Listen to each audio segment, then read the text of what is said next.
Another little bit of why? That's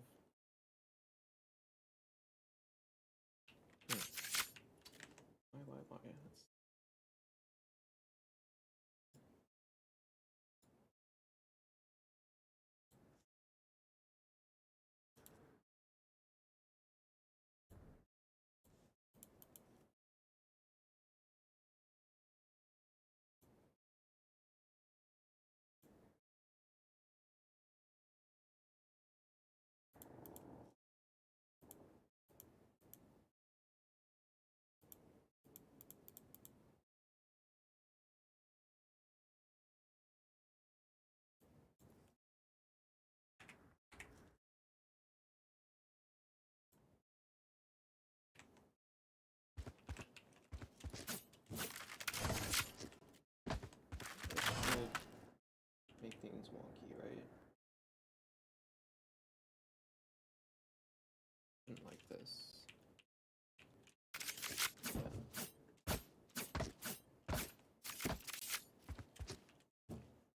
I think.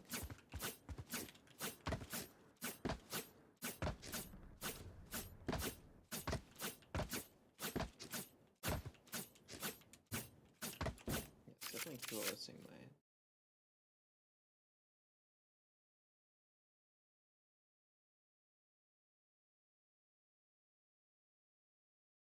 Okay. Let's see.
Just tell us what to put.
not .94 or .97. I keep a solid 60 FPS here. Under audio devices, I need to reset these, but it's connected up to my mixer. I have a Soundcraft Signature 12 multi-track mixer, which has individual devices registered within Windows. But here are the special sauce streaming settings. Now, like I said, I had to update what the website said when I initially posted it here, because I posted them, but I had the FFmpeg commands here, which as you can see are formatted a little bit differently, because with FFmpeg, it's dash and then a space for the actual variable. So like max rate 6M, there's a space there instead of equals, whereas with OBS, there are no dashes and it's just directly equals. So I have threads equal 18 because I have a i9-7980XE with 36 threads, and X264 isn't usable past so many threads. So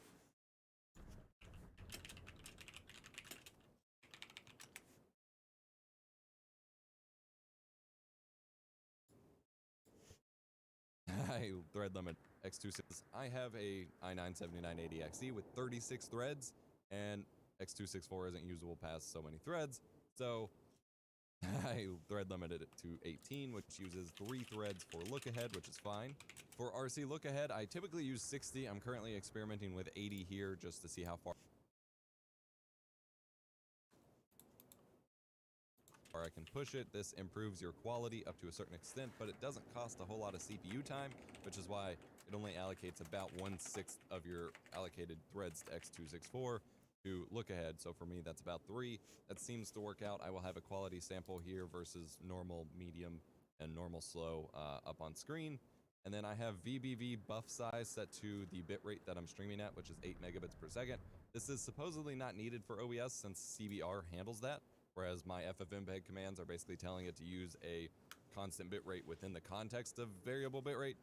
Just cutting back in here to say for sure that the VBuff size should be removed. It was actually supposed to be star 2 anyway, but either way, it doesn't actually apply. And you can actually find out which settings you're using in OBS.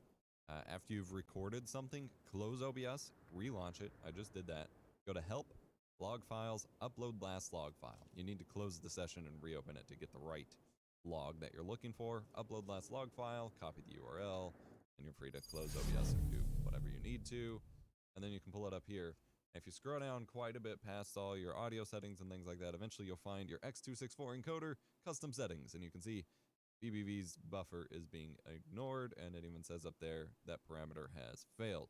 But all the other ones are in place. So 18 threads, 80 look-ahead frames, Trellis 1, direct prediction, spatial. So ignore VBV1, and you're good to go. But that's how you check them, just in case you're curious, since I did have different formatting in the article before, that you're doing it right, basically. Trellis equals 1 once you webcam frame, and then I also have an ability to toggle the cat cam, which is currently in need of repositioning, but it's mounted right above my cat tree, so you can see all the different in-game camera hooked up in brand screen have that on it without the font, but I like the font, and my graphics cat cam, the browser source pass through, and then like I said, byte mapped is different devices space for the actual variable. So like max rate 6M, there's a space there instead of have threads equal 18 because I have a i9-20 threads 8 I will screen. FFmpeg commands are basically telling it to use a constant bitrate within the context of variable bitrate. Just cutting back in here to say for sure that the VBuff size should be removed. It was actually supposed to be star 2 anyway, but either way, it doesn't actually apply. And you can actually find out which settings you're using in OBS. After you're up here, frame VBV1, and you're good to go. But that's how you check them, just in case. VBV1, and you're good to go. But that's how you... Trellis equals 1. Once you start bumping down to slow and slower, the trellis option, which is another analysis algorithm to basically reduce noise, kicks up a whole lot, and there's not a significant quality difference between 2 and 1, but there is a significant compute time difference. And so I have reduced it to 1, which helps keep, performance balanced, and it's good to go. Damn it.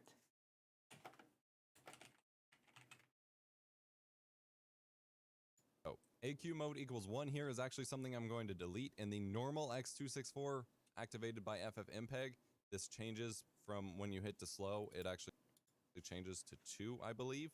However, in libx264 preset pred equals spatial, this is still kind of necessary because once you hit slow, it actually kicks over to auto, which can use a temporal form of this, which is again very compute heavy.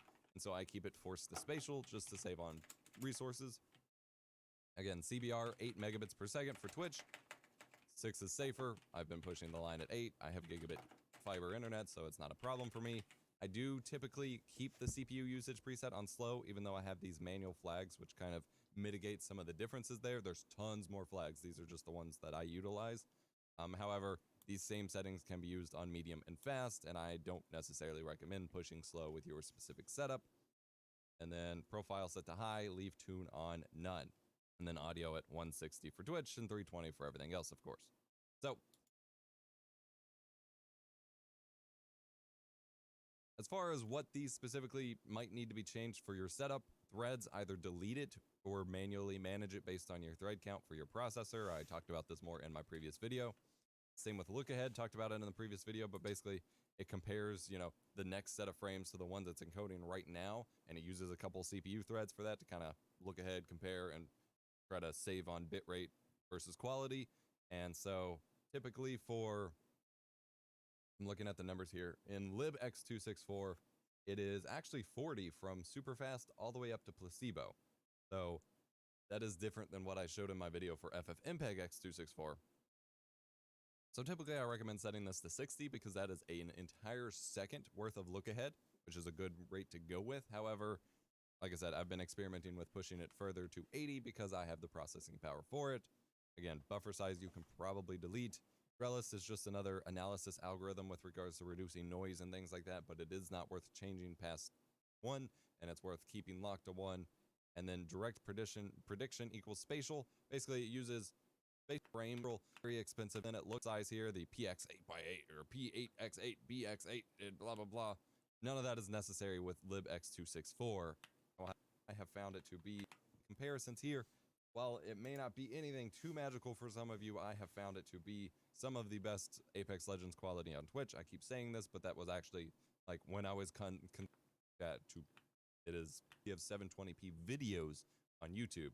So yeah, that's pretty much that I have a streaming setup room upstairs. But this is what I have. Thank you so much for watching. Thank you so much for this. I'm gonna send this to Ham.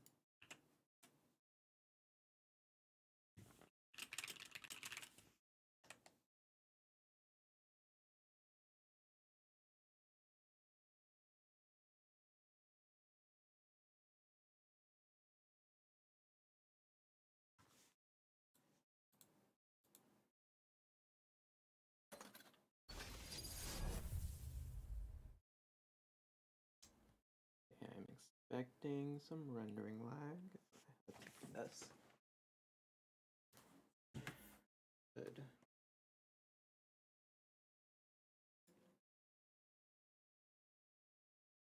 Maybe I should restart before I look at this one. Definitely gonna get some ping clicks in that 10K frame rate, right?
It looks so muddy still.